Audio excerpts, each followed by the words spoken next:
Y también dice, cree para que entiendas y entiende para que creas. El creer no es un sentimiento, señora. Es una convicción, por ejemplo, disculpa la pregunta, hoy en el derecho positivo peruano es posible hacer una prueba de ADN cuando es dudosa la filiación de una criatura, ¿no? Sí. Cuando yo estudié derecho no existía ese artículo.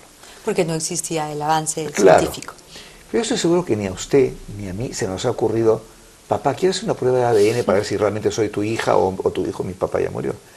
Pero es que yo tengo la certeza que soy hijo de mi padre y certeza que yo soy hijo de mi madre. No me cabe la menor duda, pero nunca se me ha ocurrido hacer una prueba de ADN. En el caso de la fe, es una virtud que Dios nos regala. Querer creer.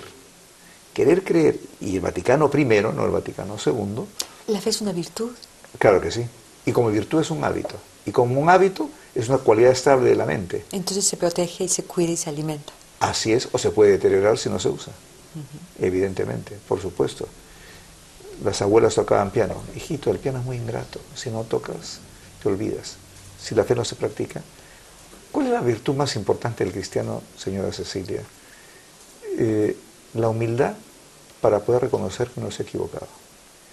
Yo pienso que lo que nos puede tirar al suelo, sean personas importantes o personas de la calle como usted y como yo, es que no reconozcamos que nos equivocamos o que a unas alturas de la vida, yo soy mucho mayor que usted, uno no reconozca que está necesitado de ayuda.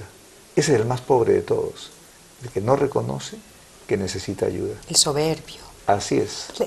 La soberbia es uno de los peores pecados, en el sentido de entendiendo el pecado. El pecado es algo que lo destruye a uno mismo, o sea, destruye claro a la sí. imagen y semejanza de Dios, ¿verdad? Claro que sí. ¿Es el peor? Es el primer chispazo de todos los pecados. Todos los pecados, todos arrancan con soberbia. Así como ese aparatito para prender la cocina de gas, la primera chispita siempre es la soberbia. La soberbia, que fíjese, cuento otro argumento de San Agustín, y hablo a un público maduro, ¿no? San Agustín dice, el demonio no comete pecados contra la castidad porque no tiene cuerpo. El demonio no se embriaga, el demonio no roba. Si, como no tiene cuerpo, sus pecados son del espíritu. ¿Cuáles son? Ira, odio, rencor, vanidad, soberbia. La soberbia. Yo tengo a mi compañero que usted conoce, Ricardo Belmont, y tenemos un programita de televisión. ¿Sabe una de las cosas que más nos han mandado en los correos electrónicos, aunque estoy citando la competencia, pero No hay ningún problema.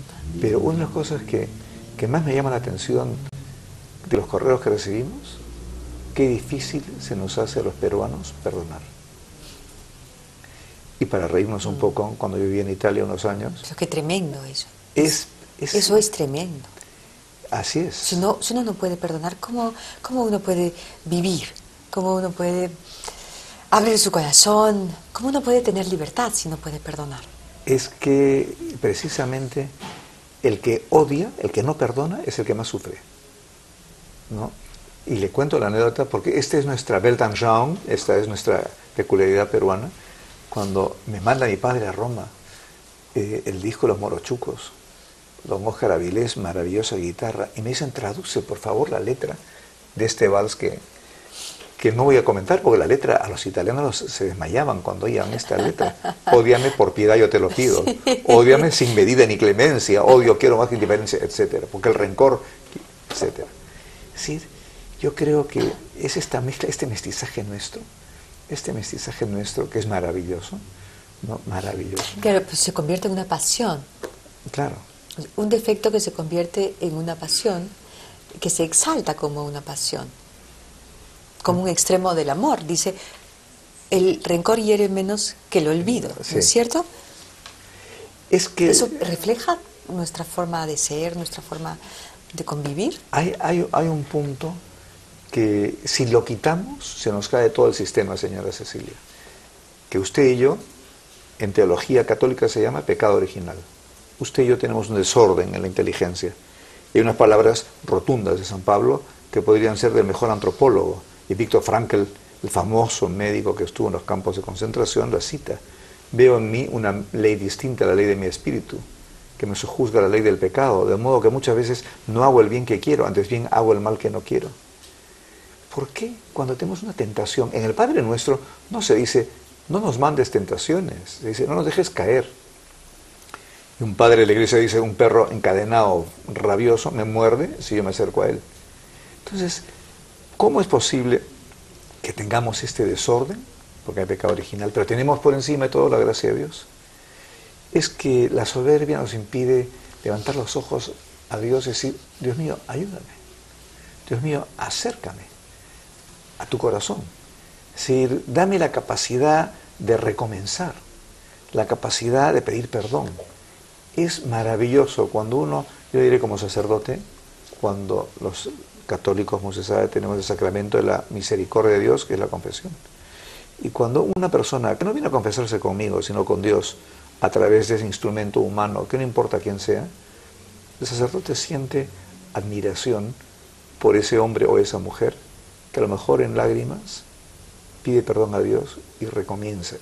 Y es que el ejemplo de nuestro Señor, ¿se acuerda usted en el Evangelio de San Juan de la mujer adúltera, que le dicen a Jesús poniéndole una trampa, esta mujer ha sido sorprendida en adulterio y según la ley de Moisés debe morir apedreada? ¿Tú qué dices? Y era una trampa porque decía, no, estás en contra de la ley de Moisés. Si dices, sí, apedréenla, ¿dónde está tu ley de la caridad? ¿Y cuál fue? ¿Se acuerda usted la frase del Señor? El que esté libre de pecado alguno, que tire la primera piedra. ¿Y sabe lo que dice el Evangelio? Empezaron a irse los más viejos, tal vez los más mañosos, los más viejos. Y al final el Señor se queda a solas con la mujer. No la regaña, le dice, hija, le dice, ¿dónde están los que te acusan? ¿Quién te acusa? Nadie, yo tampoco. Vete y no peques más. Nunca le echó en cara.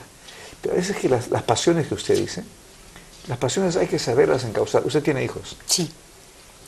1, 2, 3. 1. Bien. Usted sabe que más difícil que dar a luz es criar hijos.